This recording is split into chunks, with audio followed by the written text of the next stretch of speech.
Hello, this is JY83 and this is a brand new video regarding the F1 2016 setups and just a quick little guide to those of you who might be running assists. So AOR Season 13 is coming up very soon, just this Sunday in fact, and I've had a few requests to go through some setups, as last season I did quite well in the league, if I do say so myself, and setups was part of that. So my main recommendation is to go on the leaderboards and just find one of the fastest assist runners on the leaderboard and take their setup, and that is usually the best setup to get a time to our time. But that also isn't usually the best setup for tyre wear and other things like that and stability. So I'm going to go and get one of these setups if it ever is able to download, and just talk you through how to change it to help tyre wear out in the race. As Australia especially, which is the track I'm at getting setups for in a minute, is a track where strategy is very important, because it's quite close between a one stop and a two stop as to which one you go on.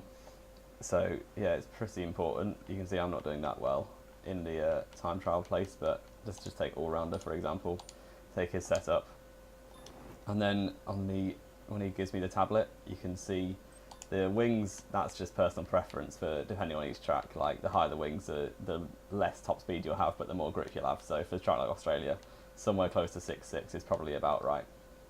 The differential, this is what they think is the best to run for a time trial time, but my recommendation is usually default is 70-70, but it depends on what track, but anything down to 60 and up to 80 on both of these. So like Australia, this is basically how much grip you have on traction. So for a track like Australia, where traction zones there are a lot of, you want quite a low differential, so I'll be running something like this. And then suspension geometry, this is basically the same for every track. This is the fastest setup, unless there's a track where you get loads of oversteer. So like Baku, the high speed section at the end there, you might not want this sort of setup, and Eau Rouge as well, that's a bit of a pain for this sort of thing. But then this also is very bad for the tyres, so what I normally do is just put these two clicks inwards, which helps the tyre wear quite a lot. And yeah, that would be my recommendation for these two. And then same with suspension, this is the best way to have it. 11.1, 11.365 is the best way, but this also affects tyres quite a lot, so I normally go for something like 9.3, 9.4, 5.4. Like this I know is best for tyres, maybe a 10 if you're not too worried about tyre wear. But yeah, it depends on driving style as well, so just play around with the setups a bit, you'll probably find a sweet spot eventually. And brake pressure, if you run ABS, then there's literally no reason why you can't run it 100. It does affect front tyre wear quite badly, so I normally run it around 90. But then front brake bias it doesn't really make a difference in my opinion, so it's like around 60 or maybe up and below to 58 or 62 or whatever.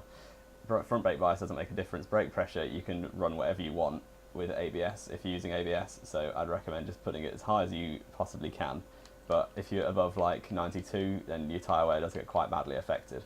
So I wouldn't recommend above 90, to be honest. And tyre pressures pretty much depends what sort of track it is. A tight twisty track like Singapore, say, you want quite high tyre pressures for the more turn-in and grip. But then a track like Australia, you want quite low tyre pressures, just because the high pressures affect your tyre wear quite a lot. And Australia is quite a tyre weary circuit, if that's a word, which I just made up, so I'm not too sure. Then ballast is pretty much 11 is the best way to have it.